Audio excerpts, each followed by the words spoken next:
good morning, it's time to rise and shine.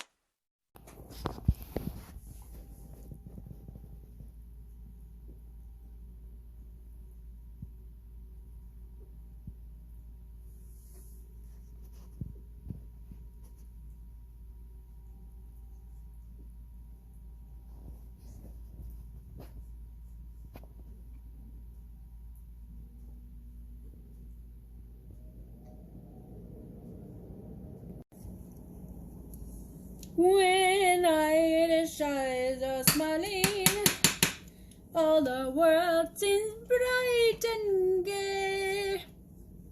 That's the only part I know of that song. Making steak and potatoes. Hello, welcome to my kitchen. It's super easy to make steak and potatoes. I am preheating the oven to 350. We're gonna bake potatoes. I got 4 potatoes. I was singing that song because my potatoes were growing eyes. I just plucked this one out. Eyes are when your potato is growing, like sprouting, like from here. It would sprout. And that's what happens when you put your potatoes in a cool, dry place, which is where you're supposed to put them. Yeah, so my potatoes are growing eyes. So that's why I decided to start singing that song. Right now, I've got my steak here. I need to cut it in half because it is a very large, fat piece. Oh, I didn't know that was there. Of steak. I need to throw this out. Just a moment. Pause. So like I was saying, I got a big ass piece of meat right here. See, this is the meat. Big piece of meat. It's dripping. It's brown because we soaked it or marinated it in root beer. Most people do Dr. Pepper. We didn't have any, so I used root beer. And yeah. So then just marinated that for roughly 24 hours. I put it in about 9 last night. So now it's 6:13. I'm just heating up my pan with the butter. I'm gonna sear both sides of the meat. Then once it's medium rare, I like mine medium rare. Russ likes his well done. And so once it's medium rare, I will cut it in half. I'll finish his steak. Mine will be done and resting. So just getting the butter going on medium heat. So I don't want to burn. Just butter with salt and pepper. That's how you do a steak, right? Butter with salt and pepper. If you have to add like all the sauces and stuff, then it's overdone, and that's how Russ likes his steak. Done. He's afraid he's gonna get sick if he has like some red or pink or whatever in there. All right, this should be done.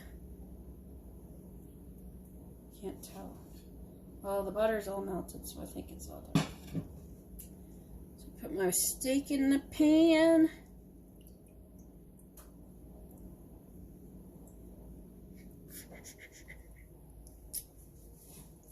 Big piece of steak, but it fits perfect in that pan. That's good. I tenderized it yesterday with the meat cleaver. Not cleaver, the meat mallet.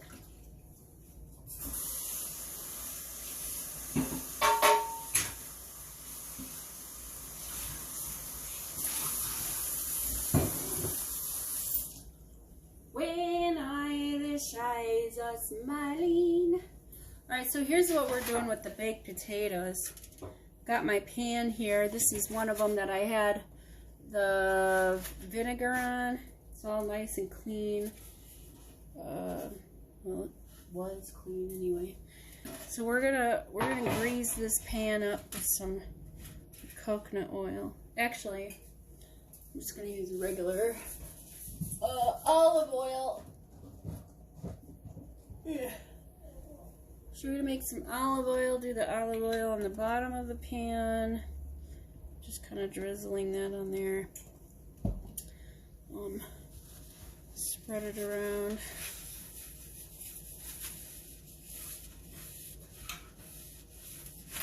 Whoops. Apparently I can't hold on to things. Alright, so just spread that olive oil all around the bottom of the pan. Still rusty. Rusted. I will be cleaning this kitchen tomorrow, that is for sure. But I'm going to have lunch with Mom, and after that, she's got to be back by 2 or something. We're going to have, then we'll do dinner, lunch, whatever. Lunch with Mom, and then I'll come back and clean this kitchen up. Alright, so I'm going to get my potatoes. I'm going to give them a wash because they got dirt on them. And then we're going to season them up here, just a baked potato. So now when Russ does his baked potato, he doesn't poke his potato with a fork. I'm going to actually score mine.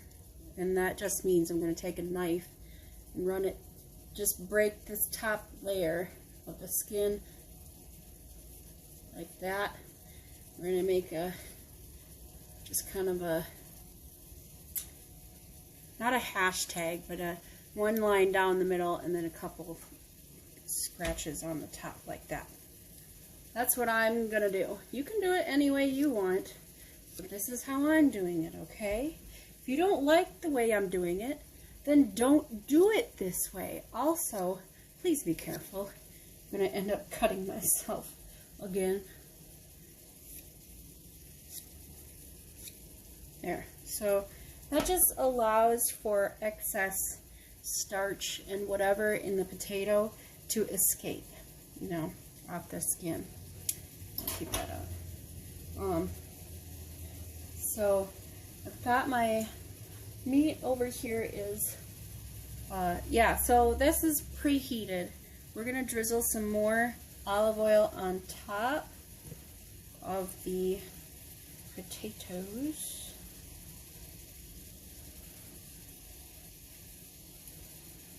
Alright, and then we're just going to pop them in the oven, because that's how you bake a potato.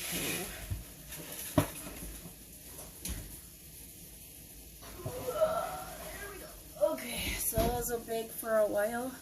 I need a fork. Where is my meat?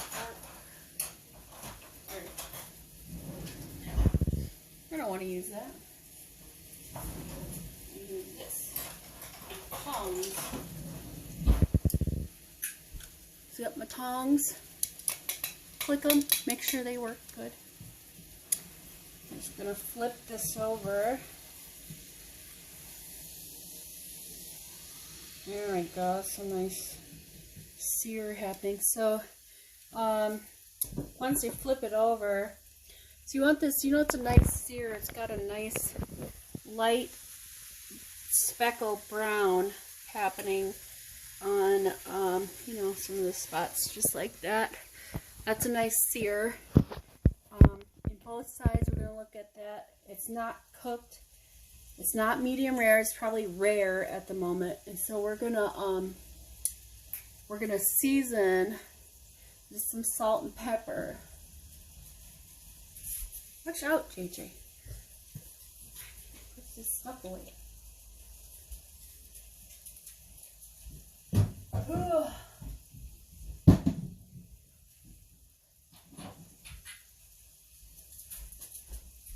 Salt and pepper. Salt and pepper. Salt. Pepper.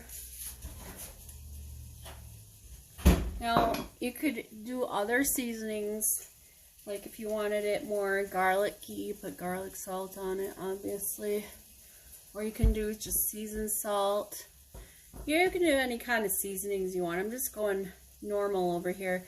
So I'm going to get, while that other side is searing, I'm going to sear both sides, probably 3 minutes both sides. And then salt and pepper the one side while the other side is searing. Then you flip it over again, salt and pepper the top. Another 3 minutes, so it's about 6 minute cook time each side. You wanna sear them 3, 3, 3, 3, and then I'll cut it and see if it's to the medium rare that I like. If it is, then I will remove my piece. It will rest. I'll put it in the microwave just to stay warm. I won't have the microwave on, it'll just be warm. Anyways, making corn on the cob. Not really making it. I'm gonna boil some corn on the cob. So I gotta get the pot out and get some corn on the cob going. Alright, so corn's almost boiling, which I'm pretty sure means it's done. It's just, you know, corn. So you just bring it to a boil and call it a day. My meat is done. It's been resting in here. If you see how pink, that's how I like my meat. Russ likes it burnt. Well done, fine, whatever, but I feel like it's burnt. So I just have it in here, it's covered. Heat is off, it's covered.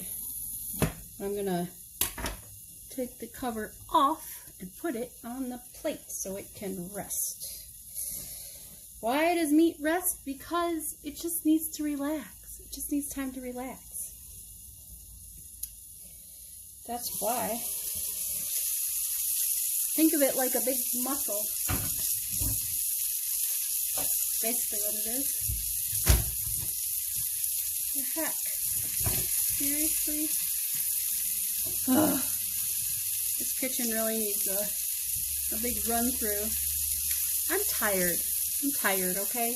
I'm tired. So after I eat my big old steak and potatoes, see, here's his meat. His meat is burnt. Oh. That should do it. Sauce. Alright, so that's done. Tomatoes. Not tomatoes. Corn. Corn is a different thing. Oh, corn. Corn is so interesting. Corn is always an interesting subject. Alright, so corn is done. Potatoes take forever, so I don't know when they'll be done. You know how baked potatoes do. So anyways, our meat and corn is done, so we can at least enjoy that stuff. And that's what I'm gonna do. So that's all I've got for this evening, probably. I'll say goodbye, good night, later. Talk to you later. Alright, so check it out. It's 9:09, something like that. I'm gonna be watching TV and then I'm gonna go to bed. Since I didn't have anything to say for any of today, tomorrow will hopefully be a little bit more chatty, a little bit more entertaining. So I'll see you tomorrow. It'll be Friday. Have a good night. Toodles. Bye-bye.